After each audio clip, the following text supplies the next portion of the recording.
This is a story that we only used to understand, a story of the scale we only used to understand in theology and mythology. Literally, we have the fate of the species and the planet in our hands, and it is up to us to secure a future for our children, our grandchildren, and their grandchildren, and their grandchildren. And this, to me, is the last sort of big misconception that I've wrestled with in my own life about climate change, which is, I mentioned I'm 36 years old. I'm a child of the 90s. Really think of myself sort of as an end of history kid. If you had told me as a teenager that, markets only produce good outcomes, global cooperation is inevitable, and the future is going to be a blissful time of paradise and prosperity, I would have argued with you. I was too skeptical to really believe those deeply.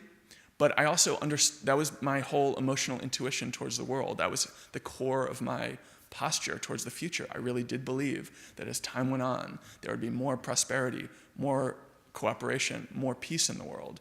I felt almost that those were laws of nature, that was how history proceeded. Climate change is only one of the reasons that I have many more doubts about those forces than I did when I was 15, when I was 25. But it is quite profound. The hopeful thing is that that future is still within our grasp.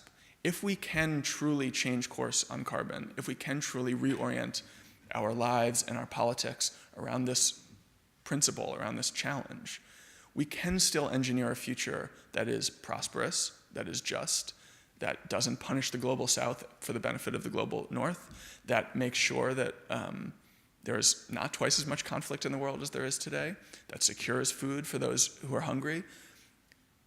But it is not an inevitability. That will not happen simply by the pace of change and by the natural course of history. It will only be because we have decided to prioritize those goals and make them happen ourselves. So in a very, very profound way, as totally overwhelming as as the system can seem, it's critical to understand that the whole struggle, the whole story that we are living through, this theological story, we are living through as protagonists. We can make the story our own, and we can make it a happy one should we choose to.